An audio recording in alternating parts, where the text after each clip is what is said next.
ನೋಡ್ರಿ, ಇದು ಅದ್ಭುತ್ ದಿವ್ಯ ಜ್ಯೋತಿ ಅಂತ. ಓಕೆ, ಇದು ಹೊರಗಡೆ 3,000 ರೂಪಾಯಿ, 4,000 ರೂಪಾಯಿಗೆ 2 ಆ ಟೈಪ್ ಮಾರ್ತಾ ಇದ್ದಾರೆ. ಇದು ಆನ್ಲೈನಲ್ಲೂ ಸಿಕ್ಕರೆ ಸಿಗ್ಬೋದು. ಒಂದ್ಸಲ ಇದನ್ನು ನೋಡೋಣ ಹೇಗಿದೆ ಅಂತ.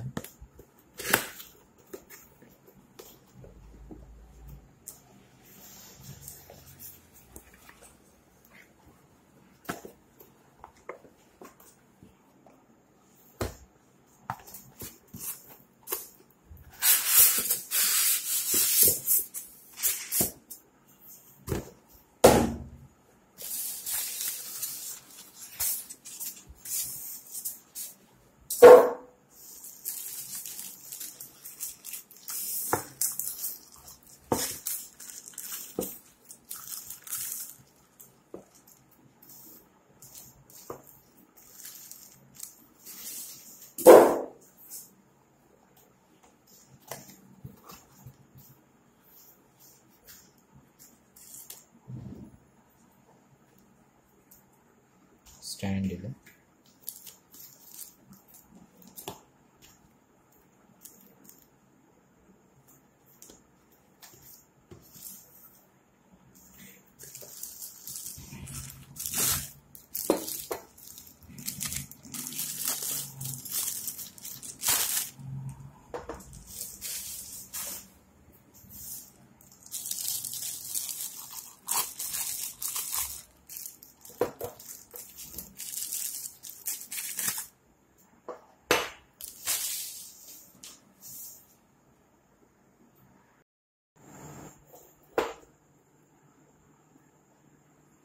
ಇದು ಬೇಸ್. ಓಕೆ, ಇಲ್ಲಿ ದೀಪ ಹಚ್ಚಿ ಎಣ್ಣೆ ಹಾಕಿ ದೀಪ ಹಚ್ಚೋದು. ಓಕೆ, ಇದು ನೋಡಿ ಹೀಗಿದೆ. ಇದು ಇದ್ರ ಮೇಲೆ ಹೀಗೆ ಸ್ಟ್ಯಾಂಡ್ ಕುತ್ಕೊಳುತ್ತೆ. ಓಕೆ, ಇದು ಬಂದ್ಬಿಟ್ಟು ಅಕ್ಷರ ಈ ರೀತಿ ಇದೆ. ಓಕೆ, ಇದ್ರ ಮೇಲೆ ಕೂತ್ಕೊಳ್ಳುತ್ತೆ ಹೀಗೆ. ಓಕೆ, ಇದ್ರ ಮೇಲೆ ಇದು ಕವರ್ ಹೀಗೆ ಕೂತ್ಕೊಳ್ಳುತ್ತೆ. ಇದು ಬಂದ್ಬಿಟ್ಟು ಹೀಗೆ ಸ್ಟ್ಯಾಂಡನ್ನು ಇವೆ.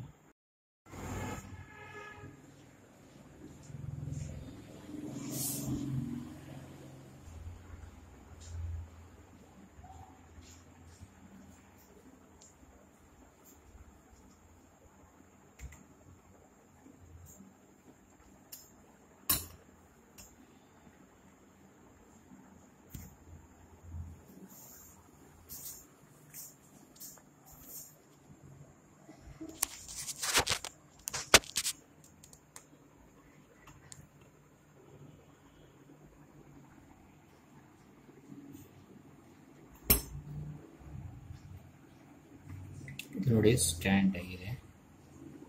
ಓಕೆ,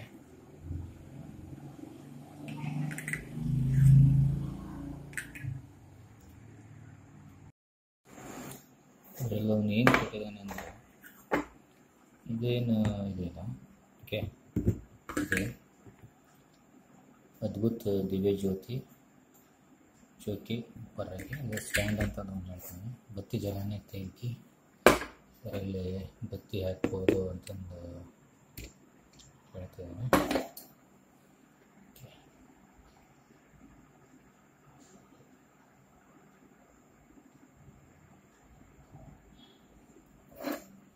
ಇದು ಅವನು ಹೇಗೆ ಕೊಟ್ಟಿದ್ದಾನೆ ಅಂದರೆ ದೀಪ ಉರಿತಾ ಇರುತ್ತಲ್ಲ, ದೀಪ ರಕ್ಷಿಸೋಕ್ಕೋಸ್ಕರ ಅಂತಂದು ಇದನ್ನು ಕೊಟ್ಟಿದ್ದಾನೆ. ಇದರಲ್ಲಿ ಅವನೇನು ಹೇಳ್ತಾನೆ ನಮ್ಮ ಅಂದರೆ इसमें निशानी के बराबर पानी डाले, इसके बाद कर्पूर के 3 गोली और 3 लವಂಗ. ಇದರಲ್ಲಿ ಕರ್ಪೂರದ 3 ಗುಳಿಗೆಗಳು, ಲವಂಗನ ಹಾಕಬೇಕಂತೆ. 3 ಗೋಲಿ ಅಲ್ಲ 3 लवंगನ ಇದರಲ್ಲಿ ಹಾಕಬೇಕು. बत्ती सही तरीके से जलाने पर पानी 8 घंटे में सूख जाता है. 8 ಗಂಟೆ ಒಳಗೆ ಪಾನಿ ಇದಾಗುತ್ತೆ, ಬಿಸಿಗೆ ಪಾನಿ ನೀರು ಆವಿ ಆಗುತ್ತೆ.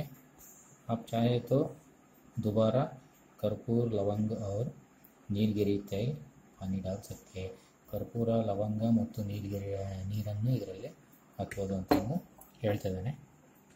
पानी वाले बाग को इसमें ढके, ಇದರಿಂದ ढके इसके के सहारे कर्पूर और लवंग ರಾಹು ಮತ್ತು ಕೇತು ಗ್ರಹ ದೋಷ ಲವಂಗದ ನೀರಿನಿಂದ ಶಾಂತಿ ಸಿಗುತ್ತೆ ಅಂತ ಹೇಳ್ತಾರೆ. अद्भुत दिव्य ज्योति में तेल के जलाने से शनि ग्रह के प्रभाव से होने वाली साढ़े साथी शनि होಗುತ್ತೆ ಅಂತ ಹೇಳ್ತಾನೆ. दीप में घी के जलने से शुक्र जानवर